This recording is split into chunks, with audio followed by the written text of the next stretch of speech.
Hey everybody, Haydog here, and welcome back to another reaction video. This time, we're doing the Napoleonic Wars, Battle of Wagram, 1809.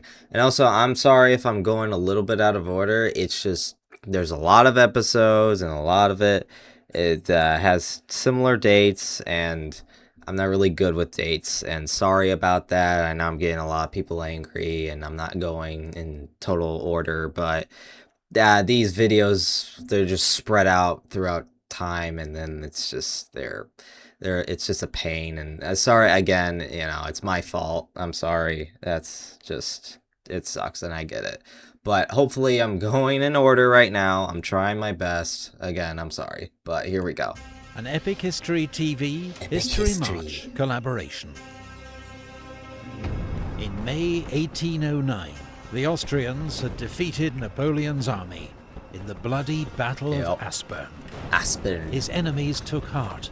After years of French military dominance, Charles is the goat. The tide was turning at last. 3 weeks later, Pope Pius VII excommunicated Napoleon for annexing papal land.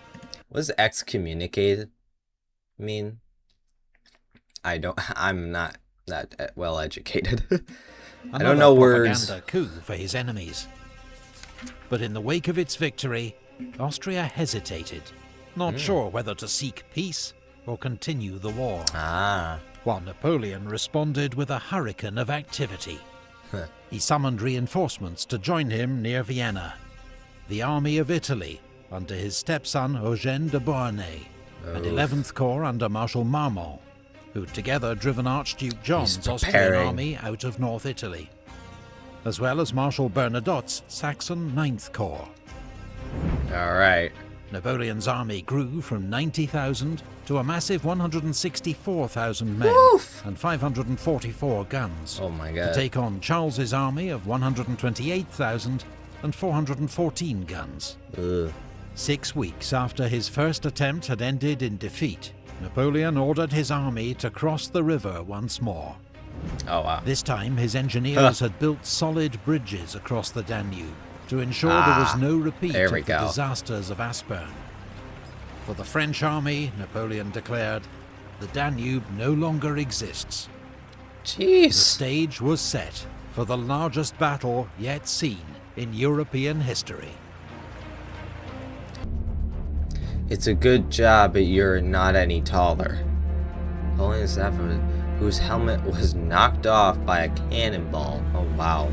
On the evening of the 4th of July, again, in almost heavy rain, dying. the French began crossing from the island of Lobau, not towards the devastated villages of Aspern and Essling, but east towards Groß-Enzersdorf, which was soon ablaze from French shells. Archduke Charles had left only a small advance guard to delay the French. Oh wow.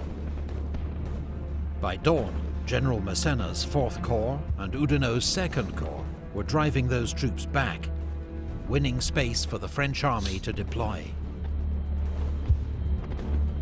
At 1 p.m, Napoleon was ready to begin his advance across 6 miles of flat cornfields towards the main Austrian position.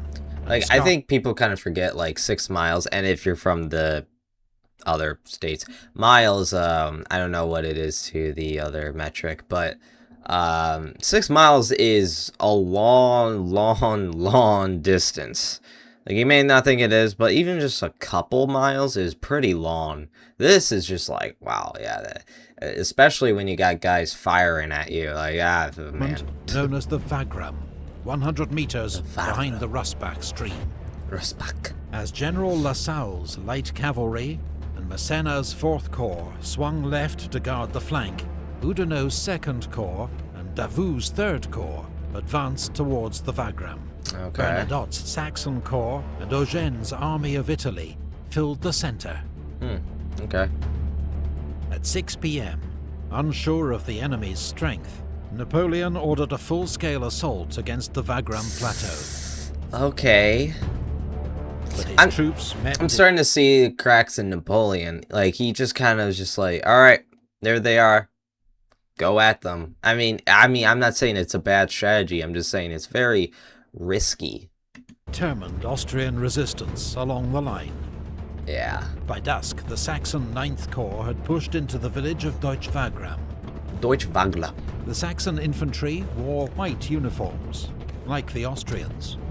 And as darkness fell, were mistaken for the enemy. Oh my god. Fired on by friendly units. Oh my god. The Saxons panicked and fled with heavy losses. Why would they? Why? That's so Napoleon's dumb. attempt at a quick breakthrough had failed. The same That color night, as your enemy. Both armies Yeah, slept okay. in the open, while Charles and Napoleon planned their next moves. I get it. It's like traditional thing, but the Battle of Wagram, Day 2. On the second day, Napoleon planned for Davout's 3rd Corps to lead the attack. Davout rolling up again, the my Austrian boy. flank, while his other corps pinned down the enemy with local attacks.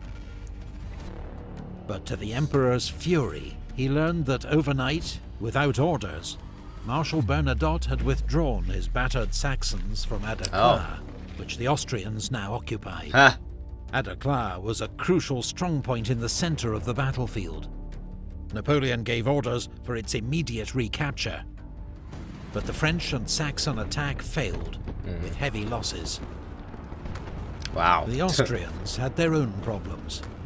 Archduke Charles, knowing he faced a superior enemy, had decided his only chance of victory lay in an all-out dawn attack. Okay. He was relying on his brother, Archduke John, reaching him with 13,000 reinforcements, in time to support the attack on the left. Austrians are always late. But by dawn, He's not there was there. still no sign of him. They're always late. What's more, as 4th Corps began its assault on Grosshofen, on time, 3rd Corps, which had received its orders late, was still getting into position, Oh wow. holding up the entire Austrian Oh right my wing. god. Again, communication errors. Charles had to tell 4th Corps to abort its unsupported attack Oh my god. until the other corps were ready. With the Austrians paralyzed by delays, at 10 AM, Davout began his attack. There's Davout. There he A goes. fierce infantry battle erupted in the village of Markgraf Neusiedl, while in the fields, dragoons and hussars fought a giant whirling cavalry battle, as each side tried to outflank the other. Davout's corps took the village, though they couldn't stop the Austrians withdrawing to a strong new position on the Wagram escarpment. Yeah, that Wagram is Meanwhile, helping them a serious lot. threat had developed to Napoleon's left flank and rear. Klenau's 6th Corps had driven back the outnumbered French, with some units advancing as far as Essling, Oh, jeez. dangerously close to Napoleon's vital river crossings. Yeah, they're gonna destroy it. Napoleon urgently needed to reinforce his left flank, but he was also determined to hold back his reserves for a decisive attack. So he ordered Massena's 4th Corps to march across the battlefield and reinforce the left. Jeez, okay. A huge redeployment like this, right in front of the enemy, was high risk. So Marshal Bessières was ordered to lead a cavalry attack straight against the enemy centre. Ah, jeez. Casualties were high. Yeah. Even Marshal Bessières had his horse killed under him, to the alarm of his men. Damn. But the enemy was kept busy, while 4th Corps completed its They just said, redeployment alright, and we're forced out. Klenau's corps to fall back. Klenau said, nah, I'm out. Any trooper who isn't dead by 30 is a coward. And I don't anticipate exceeding that length of time. Damn. General killed at Wagram, age 33. Oh, okay. Hypocrite. Napoleon now assembled a grand battery of more than 80 cannon I mean, in he's the dead center now, of the battlefield. This was one of Napoleon's trademark tactics, a concentration of artillery to blast the enemy line and pave the way for a decisive French attack. Makes sense. The Grand Battery fired an estimated 15,000 rounds. Oh my god. Setting light to the cornfields. Damn. Around 1 PM, Napoleon ordered a general attack. As Davout continued to batter at the enemy flank, 4th Corps would advance on the left, 2nd Corps on the right. While in the centre, General MacDonald would lead forward 8,000 men of the Army of Italy. formed up in a giant three-sided square to secure his flanks. Oh, that's a weird formation. But despite the terrible French cannonade, Austrian Third Corps and Grenadiers of the Reserve met the French advance with torrential fire. Oh, jeez. Macdonald's giant square was cut to pieces, its men mowed down en masse by cannon fire, and the attack stalled. That didn't work. But the Austrian army, battered by relentless French attacks, was near breaking point. Oh, Austria. Every part of the line was under pressure from the French. Retreat, that's all you gotta Charles, do. determined above all to keep his army intact, ordered a retreat. Yep. The Austrian withdrawal was disciplined and well executed. No. Napoleon had his victory. Wow. But his army was also so shattered by fatigue and heavy losses, Yeah. it was unable to launch any effective pursuit. Charles did good. It's obvious that you were not at Wagram. Napoleon to the minister who mocked the Austrians. Wow, what a Battle of Wagram what a was a trooper. brutal slugging match. Yeah. Biggest and bloodiest battle yet seen in European history. French victory came at Oh my God. cost. An estimated 37,500 casualties Holy against shit. 41,500 Austrian. 4 days later, French troops caught up with the retreating Austrians at Znaim. As the fighting Napoleon escalated, defending Charles the knew he could Austrians. not withstand the French a second time, and asked for a ceasefire. That's some courage But right he there. had not consulted his older brother, Emperor Francis, who was furious when he heard the news. Not least because long-awaited British support was finally on the Oh way. yeah, that's right. 3 weeks I after totally the Battle of forgot about Znaim, Britain. the largest amphibious force Britain had ever assembled, 35 ships of the line and 39,000 troops, landed at Walcheren Island on the Scheldt estuary.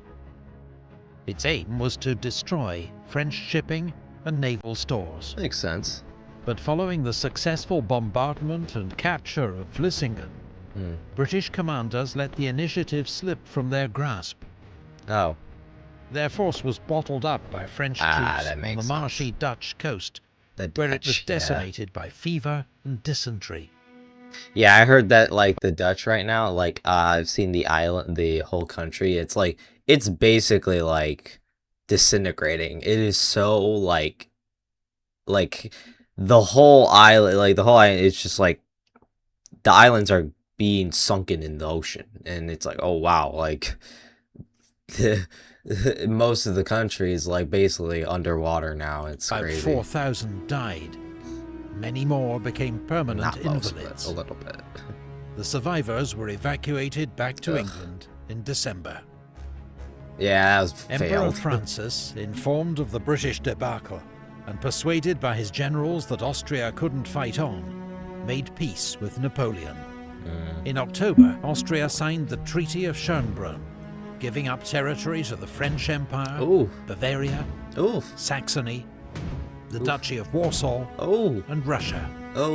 In total, the Austrian Empire was stripped of 3.5 million subjects, forced to pay an indemnity, limit its army to 150,000 men, and join Napoleon's continental system, which meant ending all trade with British ships and merchants. Archduke Charles, meanwhile, one of Napoleon's more skilled opponents, had fallen out so bitterly with his brother, Emperor Francis, that he never held active command again. Wow, really? Napoleon had won another crushing victory, but there were worrying signs for the French Emperor. His enemies were learning, while he would increasingly have to rely on young conscripts to fill the gaps left by veterans killed or wounded on campaign. Few could have guessed in 1809, but Napoleon had just fought his last victorious campaign. Damn. You can now support epic history. That's crazy. Yeah, man. I like that, man. His last campaign, victorious campaign. That's I mean, what year are we in? 1809. We still got like some years left, and that was his last one. Well, that's just gonna be a very, very turntables. Okay. Anyway, yeah, it's very interesting. I really like that about how the enemies are learning, and Napoleon is is not in a good state of he should be in war right now, but he always wants to be in war. Anyway, hopefully you guys liked it. Comment and subscribe. See ya.